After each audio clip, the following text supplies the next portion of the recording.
Hai, kembali lagi di program pendalaman ajaran pada hari ini. Hari ini kita spesial gitu ya. Kita akan dihadirkan tamu terspesial gitu ya. Hari ini ada Pendeta Andreas Daud. Hai Pak. Hai, salam Kak Gita, bagaimana kabar? Ya, baik-baik hari ini. Puji Tuhan. Nah, Bapak Ibu Saudara semua, hari ini kita mau ngebahas tentang apa maumu wahai para penentang Yesus. Nah, berat banget nih Pak kayaknya nih. Apa Waduh, sih para tema penentang yang Yesus ini ya? Sepertinya serem gitu ya. Iya, semoga ketika kita mendengarkan nanti, ketika kita nonton sambil ngedengerin itu nggak bener-bener jadi penentang Yesus gitu ya. Nah, Iya. sebelum kita memulai gitu ya, memulai beneran jadi penentang Yesus nih, kita mau doa dulu ya Pak ya, supaya Baik. kita diberkati Tuhan, kita dilindungi, supaya kita bisa semangat juga dengerin ini, Ya. gitu ya. Mari kita berdoa. Tuhan Allah Bapa kami, terima kasih Tuhan kalau pada hari ini Engkau berikan kami kesempatan untuk kami sama-sama belajar tentang pendalaman ajaran ya Tuhan. Tuhan, Engkau mau sertai setiap kami yang menyampaikan, setiap orang yang akan mendengarkan juga ya Tuhan, supaya apa yang boleh kami sampaikan boleh terberkati ya Tuhan. Sertai semua sarana yang kami gunakan pada hari ini ya Tuhan. Ya Tuhan. Kiranya bisa berjalan dengan lancar ya Tuhan.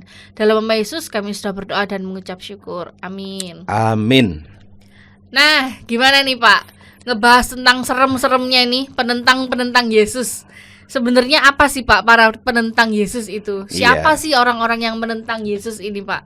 Iya, betul sekali Kak Gita. Tema apa maumu wahai para penentang Yesus ini cukup menarik karena memang kita tahu kita sudah banyak mengetahui ya dalam perjalanan sepanjang perjalanan pelayanan, kehadiran dan karya pelayan Yesus di muka bumi ini, dia berhadapan dengan beberapa kelompok yang menentang atau menolaknya.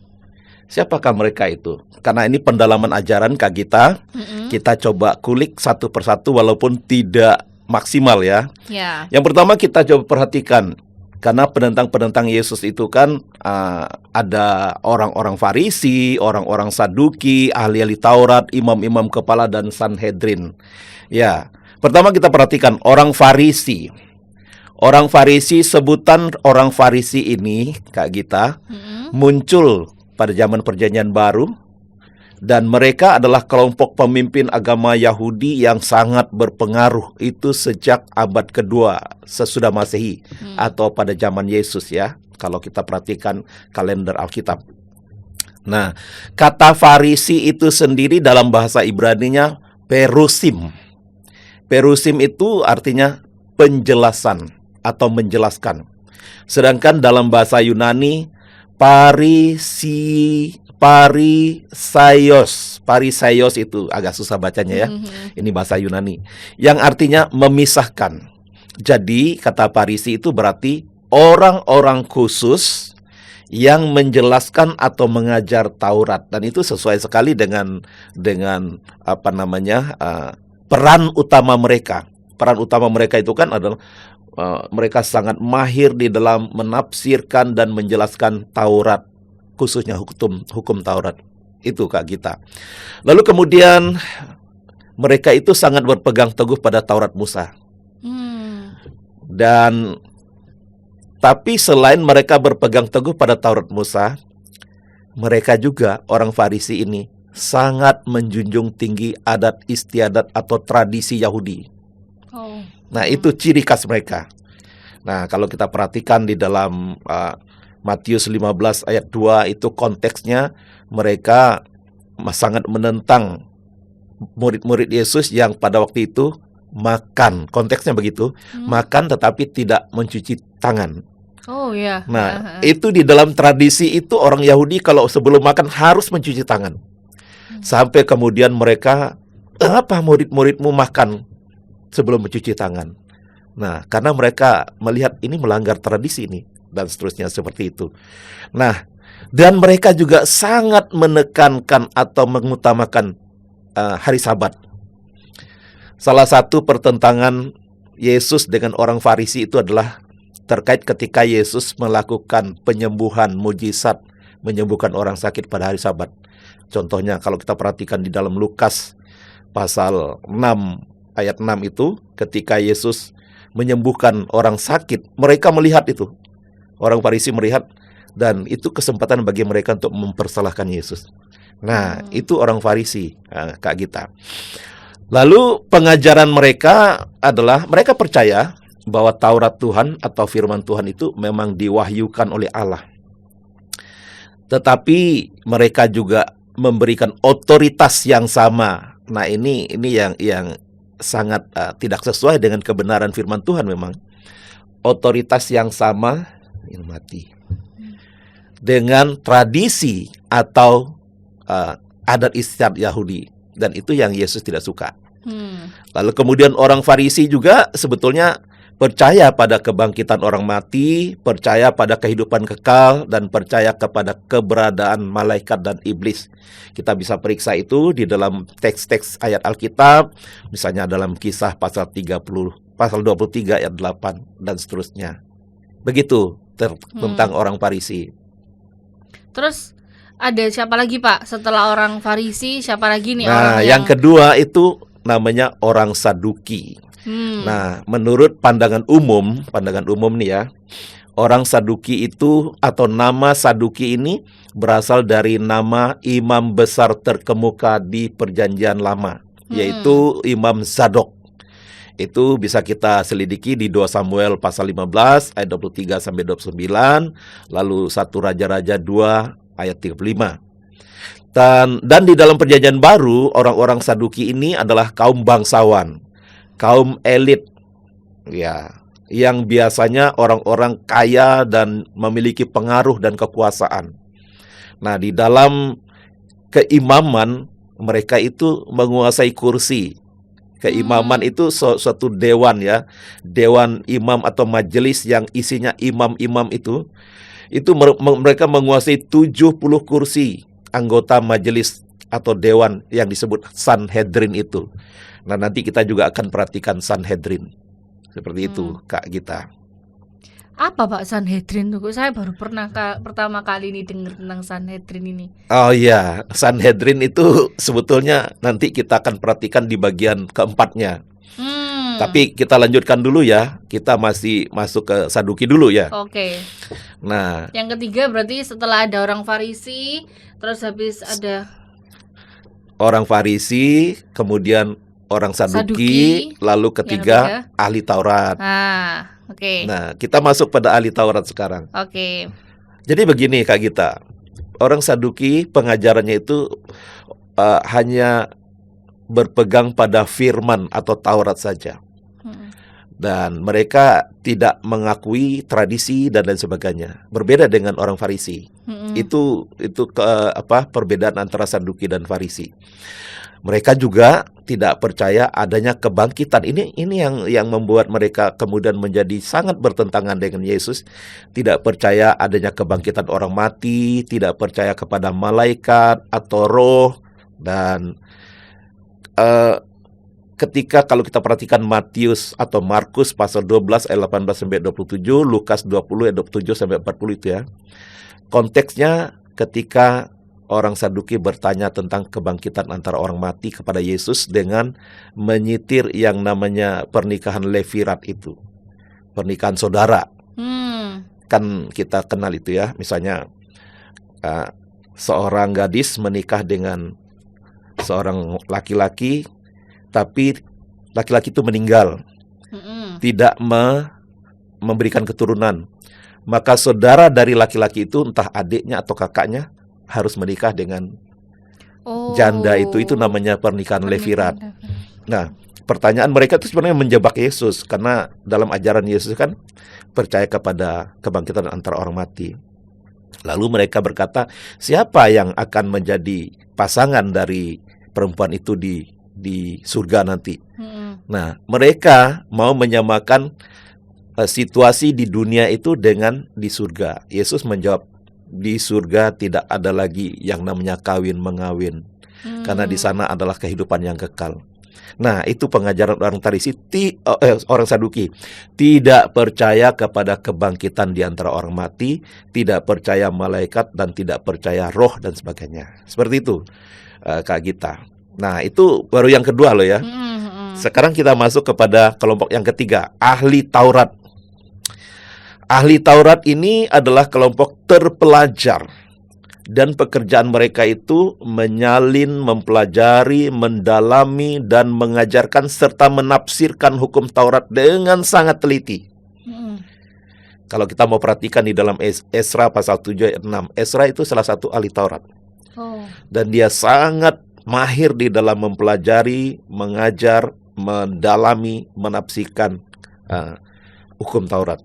Nah, jadi para ahli Taurat ini mereka memandang serius memelihara hukum Taurat. Bahkan kalaupun Taurat itu masih ada dan masih bagus, mereka rela mencatat sampai sedetil, mencatat ulang. Menjaga supaya jangan sampai ada kesalahan di dalam hukum Taurat itu. Dan mereka kemudian menjabarkan serta menafsirkannya dengan begitu teliti. Nah, pada zaman Perjanjian Baru, para ahli Taurat ini selalu dihubungkan dengan kelompok Farisi.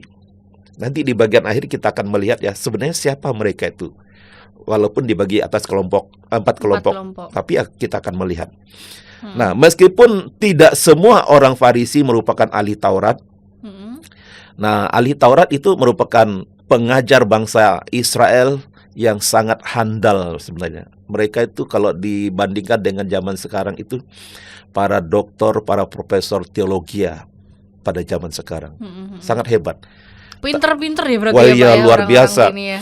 Dan kita perlu berterima kasih kepada mereka karena dengan posisi mereka yang sangat handal di dalam meneliti, menafsirkan, dan menjaga kekudusan kitab Taurat itu, maka kitab Taurat itu terpelihara sampai hari ini. Kita perlu berterima kasih pada mereka. Nah, itu. Kemudian ahli Taurat itu seringkali karena mereka terlalu hebat ya, seringkali di dalam mengajarkan maupun menafsirkan hukum Taurat itu banyak menambah-nambahkan sesuai dengan kreativitas mereka, sesuai dengan pikiran mereka. Dan penambahannya itu ya sama dengan tadi para Farisi itu, memasukkan tradisi atau adat istiadat, bahkan hukum-hukum lisan yang ada di konteks Israel pada saat itu. Dan kondisi sekarangnya gitu ya. Konteks Israel pada saat itu. Padahal itu semua belum tentu terkait dengan Taurat. Belum tentu terkait dengan kebenaran Taurat Tuhan. Nah, itu yang menjadi kebablasan bagi mereka, sehingga jelas saja Yesus sangat tidak setuju dengan mereka seperti itu. Karena mereka memasukkan itu tadi tradisi, adat istiadat, termasuk hukum-hukum lisan yang tidak tertulis itu bisa dilegalkan menjadi sebuah hukum. Dan kebanyakan itu justru menekan umat. Mereka mengeluarkan peraturan seperti itu, tapi umat yang diminta untuk mentaati dan sebagainya. Di Alkitab kalau kita baca Perjanjian Baru itu banyak sekali, dan umat sangat tertekan dengan mereka seperti itu. Itu para ahli Taurat. Yang terakhir nih Kak Gita, imam-imam kepala dan Sanhedrin. Nah, jadi begini Kak Gita, di dalam lingkup kepemimpinan keagamaan Yahudi itu ada semacam hierarkis gitu, tingkat demi tingkat gitu ya. Nah, posisi tertinggi dari hierarkis sampai belepotan. Hierarki ya, tingkatan ya. Kepemimpinan agama Yahudi adalah para imam, kepala, dan anggota Sanhedrin. Nah, ini tadi tanya Sanhedrin ya, sekarang saya jawab di sini. Para imam kepala dan Sanhedrin itu menduduki posisi yang paling tinggi di dalam hierarki kepemimpinan agama Yahudi. Nah, Sanhedrin itu ini Kak Gita, semacam sebuah lembaga yang memiliki otoritas tertinggi di keagamaan Yahudi. Itu namanya Sanhedrin. Otoritas tertinggi. Jadi suatu lembaga. Kayak kalau di Indonesia itu apa ya? MPR ya. MPR ya. Nah, jadi merekalah yang mengendalikan kehidupan spiritual bangsa Yahudi. Mereka itu terdiri dari imam-imam kepala dan Sanhedrin. Lalu kok ada dua ya, imam kepala dan Sanhedrin. Nah, saya mau mengajak kita melihat satu persatu ya. Imam-imam kepala itu khusus orang-orangnya, yaitu berasal dari suku Lewi. Imam-imam kepala. Nah, kita ingat di dalam Bilangan pasal 3 ayat 12 sampai 13 ya. Tuhan itu waktu itu memisahkan suku Lewi dengan memisahkan seluruh suku Lewi dengan umat yang lainnya. Suku yang lain-lain, khusus suku Lewi itu dipisahkan waktu itu. Bahkan dalam pembagian warisan tanah pun suku Lewi tidak dapat. Untuk apa? Untuk apa? Untuk khusus melayani sebagai imam. Nah, jadi kalau kita mendengar siapa sih imam kepala itu adalah orang-orang yang berasal dari suku Lewi. Nah, mereka itulah yang masuk dalam kelompok Sanhedrin. Lalu kemudian kalau kita perhatikan Sanhedrin ya, Sanhedrinnya sekarang. Sanhedrin tadi kan kita tahu itu adalah sebuah mahkamah agama yang tertinggi posisinya. Siapakah mereka yang dikatakan dewan tertinggi agama Yahudi? Nah, kata Sanhedrin sendiri memiliki arti, yaitu suatu dewan yang terdiri dari 71. Coba bayangkan. Banyak ya Pak ya? Banyak mereka, 71 anggota. Nah, pada zaman Yesus, anggota Sanhedrin itu terdiri dari, pertama, ada sejumlah imam yang dari tadi saya katakan itu, dari suku Lewi, yang posisinya udah tinggi itu ya. Yang kedua, tua-tua Yahudi. Tua-tua Yahudi itu orang-orang yang memang sangat berpengaruh. Mereka itu dari mana saja, bisa dari ahli Taurat, bisa dari orang Farisi, bisa dari orang Saduki. Itu dimasuk ke dalam Sanhedrin. Nah, jadi kalau kita memahami seperti ini, yang duduk di Sanhedrin itu selain khusus berasal dari suku Lewi, tapi mereka juga bisa adalah orang Farisi, bisa orang Saduki, bisa ahli Taurat. Seperti itu. Komposisinya yang seperti itu. Dan mereka itu adalah menduduki yang namanya dewan yang disebut Sanhedrin itu. Pemimpin tertinggi dari hierarki keagamaan Yahudi. Seperti itu Kak Gita, terkait dengan 4 kelompok penentang Yesus. Nah, ini kita baru masuk kepada siapa mereka itu ya. Mereka gitu ya Pak ya. Yeah. Terus setelah saya dengerin tadi, kenapa sih Pak kok mereka itu pemimpin agama Yahudi itu kenapa kok mereka itu menentang tentang keberadaan Yesus, padahal kan kita lihat kan Yesus kan baik ya. Kenapa kok Yesus itu harus ditentang gitu ya Pak ya? Kenapa kok 4 kelompok ini tuh jadi menentang tentang keberadaan dan pelayanan Yesus sendiri? Betul sekali. Nah, di sini kita baru masuk kepada inti. Kalau tadi kita baru mengenal status mereka, dari mana mereka, dan apa saja posisi kerjaan mereka, keahlian mereka. Sekarang kita masuk pada kenapa mereka kok kemudian menjadi sangat bertentangan dengan Yesus. Nah, satu persatu kita perhatikan.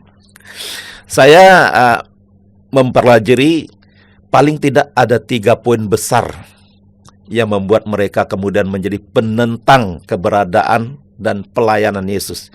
Yang pertama itu Kak Gita, dari sisi pengajaran atau doktrin, yang biasa kita sebut keyakinan atau pemahaman iman.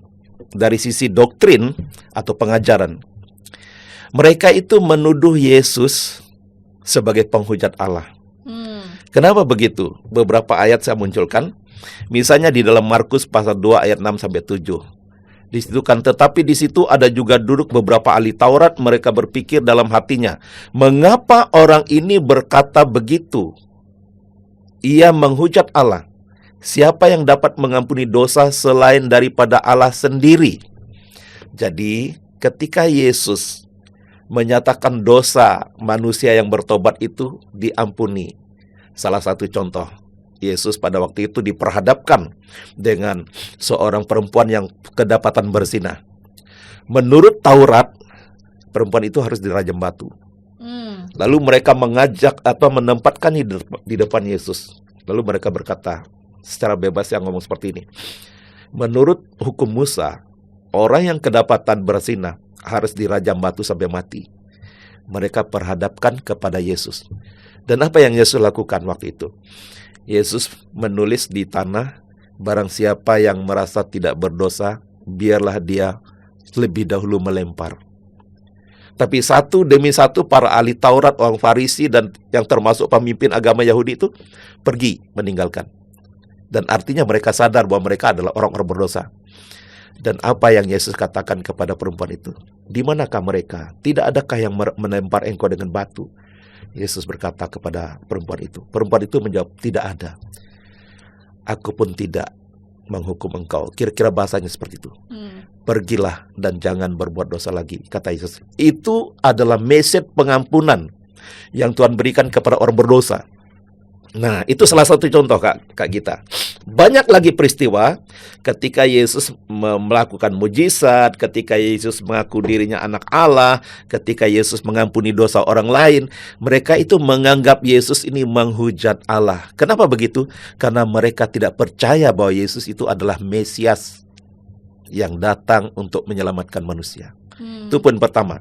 Nah, di dalam Yohanes 10 ayat 33, jawab orang-orang Yahudi itu, bukan karena suatu pekerjaan baik maka kami mau melempari engkau, melainkan karena engkau menghujat Allah dan karena engkau sekalipun hanya seorang manusia saja menyamakan dirimu dengan Allah.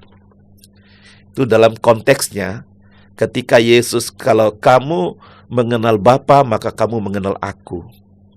Kalau kamu melihat pekerjaanku, maka engkau melihat pekerjaan Bapa. Nah, mereka tidak percaya. Dan mereka tetap mengatakan bahwa engkau manusia biasa. Tapi kan memang Yesus waktu itu secara proses, dia lahir, dibesarkan, dan menjadi seorang anak tukang kayu. Tapi Yesus itu kan kita paham betul Allah yang menjadi manusia, yang disebut Mesias, yang artinya yang diurapi. Tapi para pemimpin agama Yahudi tidak percaya.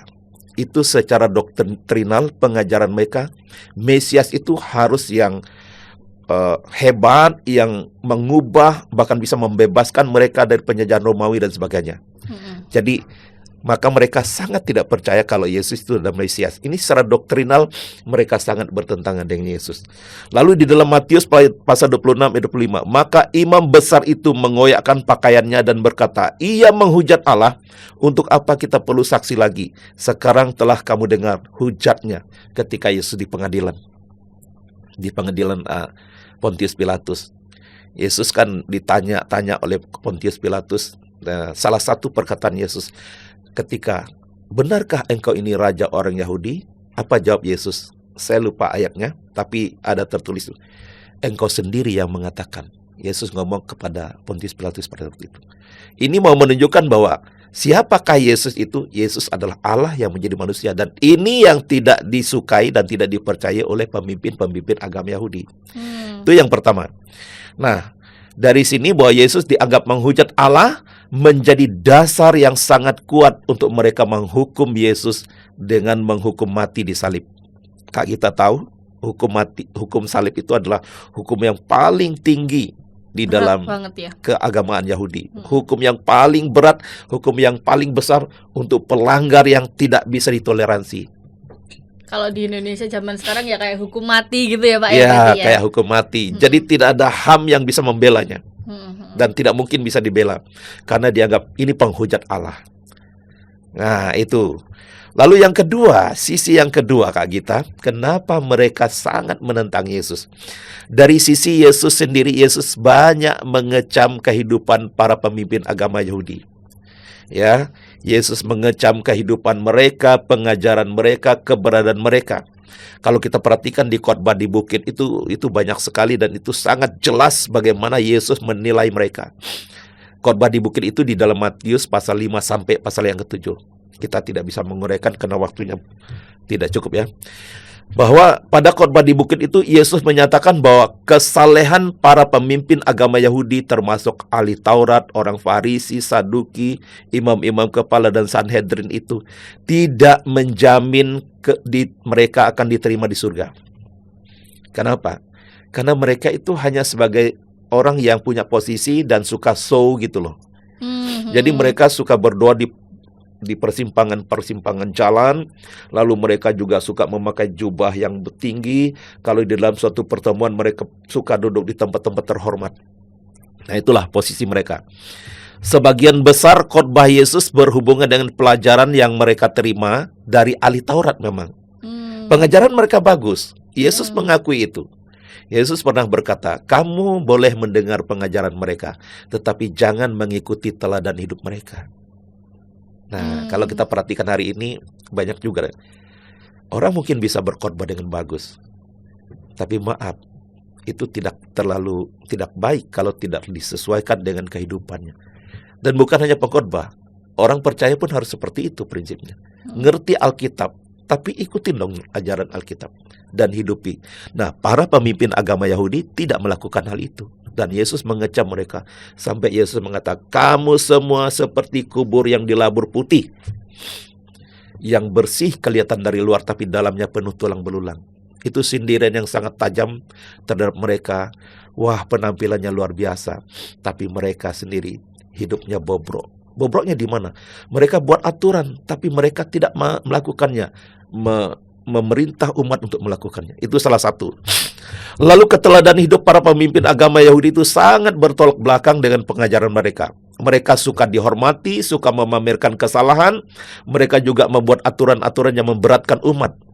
Berbeda dengan Yesus yang penuh kasih, menerima segala kalangan. Pemungut cukai pun diterima, orang berdosa, para janda, anak yatim piatu, kaum yang tersisihkan. Kalau kita baca di Matius pasal 9 ayat 10 sampai 17 ya.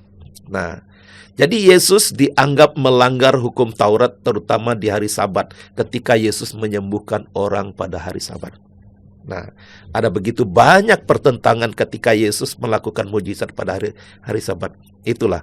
Dan yang ketiga, Kak Gita, dari sisi manusiawi ini ya, mereka itu adalah orang-orang berdosa. Tapi mereka tidak menyadari dan tidak mengakui mereka orang berdosa. Ya, para pemimpin agama Yahudi itu tidak percaya bahwa Yesus itu adalah Mesias. Kalau tidak percaya kepada Yesus adalah Mesias, berarti dia menolak untuk dibenarin, diperbaharui. Nah, yang mereka nantikan untuk membebaskan mereka, terutama membebaskan mereka dari penjajahan Romawi, karena pada waktu itu konteks bangsa Yahudi itu sedang dijajah oleh Romawi. Tapi Mesias itu tidak sekedar datang ke dunia untuk membebaskan manusia dari penjajahan dunia atau negara lain. Yang terpenting adalah kedatangan Mesias untuk membebaskan manusia dari belenggu dosa. Dan itu mereka tidak mau terima. Para pemimpin agama Yahudi memiliki sifat. Nah, ini sifat mereka. Suka dihormati, suka dipuji, suka diutamakan, tetapi tidak bisa menghormati orang lain. Oleh sebab itu, kita tahu sekali bahwa Yesus berada di mana-mana pun popularitasnya makin hari makin tinggi, pengikutnya bukan 1-2 orang, ribuan orang. Dan mereka merasa, wah ini saingan yang luar biasa, yang berbahaya. Kalau begitu ini tidak boleh dibiarkan, harus kita singkirkan.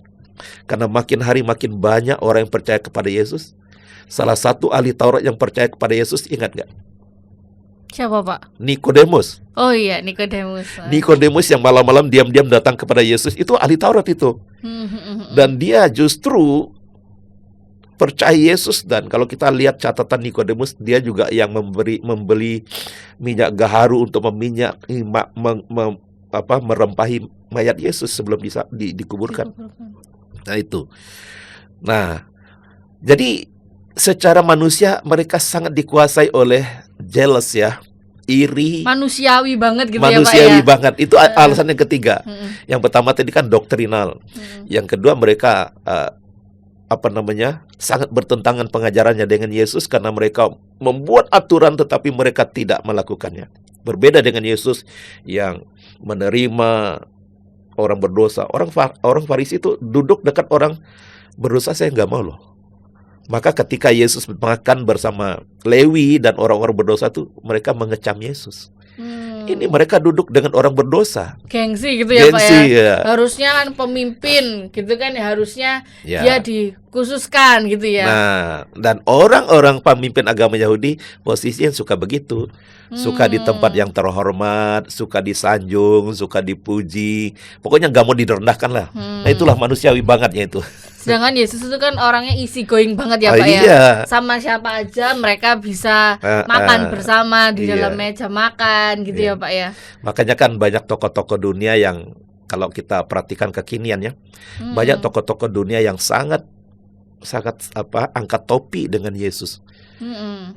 Dia bisa duduk dengan orang berdosa, bisa menerima orang yang tersisihkan, bisa menghargai orang yang paling rendah sekalipun. Dan itulah Yesus yang harus kita teladani juga Kak Gita ya. Nah, oke. Nah, puncak dari penentangan para pemimpin agama Yahudi adalah mereka menjatuhkan hukum mati, disalib kepada Yesus dengan tuduhan yang menurut saya tidak berdasar dan palsu. Kalau kita perhatikan di dalam Injil Matius pasal 26 ayat 47 sampai pasal 27 ayat 31, Markus pasal 14 ayat 43 sampai pasal 15 ayat 20, lalu Lukas pasal 24 ayat 47 sampai pasal 23 ayat 32, itu semua mencatat tentang Tuhan Yesus diadili. Saya tidak bisa menjelaskan prosesnya karena nanti waktu yang terlalu panjang. Nanti pemirsa bisa membaca sendiri di rumah bagaimana proses pengadilan di Pontius Pilatus yang bernuansa palsu dan dengan membawa saksi-saksi palsu. Itu puncak penentangan mereka terhadap Yesus. Sampai kemudian akhirnya mereka merasa menang karena Yesus akhirnya dijatuhi hukuman mati. Nah, jadi kita perhatikan dari apa yang saya uraikan ini Kak Gita, apa yang harus kita lakukan apabila kita ternyata kan manusiawi ya Pak ya, kita manusia bisa aja secara nggak sadar mungkin kita juga menentang Yesus begitu ya. Mungkin kita tidak melakukan seperti para ahli Taurat, tapi nggak secara konkret gitu ya, kayak ahli Taurat yang langsung nggak mau ini, nggak mau itu gitu ya. Mungkin banyak hal yang kita lakukan nggak sadar ternyata menentang Yesus. Gimana tuh Pak supaya kita pulang gitu Pak, supaya pulang gitu. Sorry, saya harus pakai bahasa yang agak mulai sedikit agak keras ya. Nah, yang pertama kita harus menyadari bahwa kita ini adalah manusia berdosa yang membutuhkan uluran tangan Tuhan Yesus. Kita manusia penuh kelemahan, penuh keterbatasan. Jadi kita tidak mungkin dapat menolong diri sendiri. Maka sehebat apapun kita membutuhkan Yesus yang mampu menolong kita, membebaskan kita dari belenggu-belenggu dosa. Jangan seperti para pemimpin agama Yahudi. Mereka merasa sangat menguasai Taurat. Maka mereka kemudian merasa tidak percaya kepada Yesus itu adalah hal yang baik. Yang kedua Kak Gita, kita harus bertobat. Bertobat ya Pak ya. Bertobat, percaya dan menerima Yesus sebagai Tuhan dan Juru Selamat pribadi. Karena Yesus adalah Allah yang turun ke dunia menjadi manusia untuk menyelamatkan setiap kita orang berdosa. Yang ketiga, kita adalah manusia yang penuh dosa, kelemahan, dan penuh keterbatasan. Jadi kita sangat membutuhkan Tuhan Yesus yang tidak berdosa. Hanya yang tidak berdosa lah yang bisa menyelamatkan yang berdosa. Yang keempat, kita harus percaya kebenaran firman Tuhan agar kita semakin mengenal dan mempercayai Tuhan Yesus adalah Tuhan dan Juru Selamat. Itu yang pokoknya yang harus kita pertama lakukan. kita harus sadar kalau kita tuh manusia, kita masih perlu Tuhan ya Pak ya. Sangat perlu Tuhan. Terus yang kedua kita harus pulang dengan cara kita mau bertobat, itu tadi ya Pak ya. Nah, kita kan manusia-manusia yang penuh dosa nih Pak. Apa sih Pak pelajaran penting yang bisa kita ambil dari PA kali ini Pak? Pelajaran penting yang bisa kita ambil dari pendalaman ajaran kali ini adalah, pertama, dalam misi penyelamatannya, rekan-rekan dimanapun berada, Yesus harus menghadapi tantangan, bahkan penolakan. Namun Yesus tidak terpancing emosi atau membalas dengan kebencian. Ia justru menanggapi dengan hikmat, kebenaran dan kasih. Berani mengungkapkan kemunafikan para penentangnya, tetapi tetap memberikan kesempatan mereka untuk bertobat. Jadi kalau suatu saat kita sebagai orang-orang percaya ditantang orang, jangan membalas. Kita harus dengan hikmat bijaksana tetap menunjukkan kebenaran, dan kita juga jangan kompromi dengan ketidakbenaran. Yang kedua, kalau Yesus saja rela menderita dianiaya sampai mati di kayu salib demi misi keselamatannya bagi kita manusia, agar kita juga menerima keselamatan daripadanya, percaya kepadanya, maka kita juga harus berani memperjuangkan iman kita, percaya kepada Yesus Kristus. Jangan mudah kompromi karena ditentang oleh orang. Jangan mudah meninggalkan iman kepada Yesus Kristus karena ditolak orang. Sebab apa? Sebab percaya kepada Yesus itu satu-satunya jalan keselamatan. Mau ditolak, mau ditentang, itu adalah sesuatu hal yang realita. Dan Yesus sudah mengalami hal itu. Dan yang terakhir, belajar dari sikap Yesus, Kak Gita, kita juga tidak perlu takut ditolak, melainkan tetap teguh dalam kebenaran. Ya, saya katakan tadi, jangan pernah dikompromi ketika kita ditolak oleh orang lain. Kita tidak takut ditentang, melainkan siap menyatakan kebenaran dengan rendah hati, bijaksana, dan penuh kasih. Itu yang paling penting dalam hidup kita sebagai orang-orang percaya. Oke. Kira-kira nih Pak, dari obrolan kita sepanjang ini tadi, ada nggak ya Pak pesan-pesan nih untuk kita-kita yang nonton ini Pak? Ya, pesan mungkin 2 saja ya bagi setiap kita yang menghayati diri kita sebagai pengikut Yesus. Yang pertama, percaya dan jangan pernah ragu bahwa Yesus adalah Allah yang turun ke dunia untuk menyelamatkan setiap orang yang percaya kepadanya. Amin. Amin, amin. Dan yang kedua, hidupilah kepercayaan itu dengan berani menunjukkan kebenaran. Kalaupun ditentang, kita tetap tidak boleh kompromi. Karena hanya kebenaran dalam Yesuslah yang mampu menolong kita untuk bisa menunjukkan kebenaran yang sesungguhnya. Itu yang saya sampaikan sebagai pesan terakhir. Oke, semoga kita bisa memberkati ya Pak ya. Ya. Obrolan kita hari ini bisa memberkati. Sebelum kita closing nih Pak, boleh nggak kalau kita berdoa dulu? Baik. Yang berdoa siapa saya? Iya Pak Andres. Mari kita berdoa. Bapa, di dalam nama Yesus kami bersyukur Tuhan untuk boleh diberikan kesempatan memahami apa yang menjadi pesan firman Tuhan yang kami boleh pelajari siang hari ini atau hari ini. Kami tahu tidak mudah dan masih banyak rahasia kebenaran firman-Mu yang tidak bisa kami urai satu persatu di tengah keterbatasan kami. Tapi kami bersyukur Engkau telah menaruh kepercayaan kepada kami, menaruh iman kepada kami, agar kami menjadi pribadi-pribadi yang mempercayai Engkau, bukan menjadi penentang Engkau. Ketika kami menjadi pribadi yang mempercayai Engkau, maka kami siap untuk berhadapan dengan apapun juga yang menjadi risiko sebagai orang-orang percaya. Karena kami percaya Tuhan Yesus yang hidup itu tidak pernah meninggalkan kami. Berkati setiap kami yang mendengarkan pengajaran ini Tuhan, agar kami semakin hari semakin bertumbuh di dalam Engkau. Ini doa kami Tuhan, ampunkan salah dan dosa kami. Di dalam nama Yesus kami berdoa dan mengucap syukur. Haleluya. Amin. Amin. Terima kasih para pemirsa yang sudah bersedia nonton pendalaman ajaran episode kali ini. Kalau gitu kita pamit undur diri dulu ya Pak ya. Dadah. Tuhan memberkati semua. Sampai ketemu di Lain waktu. episode berikutnya.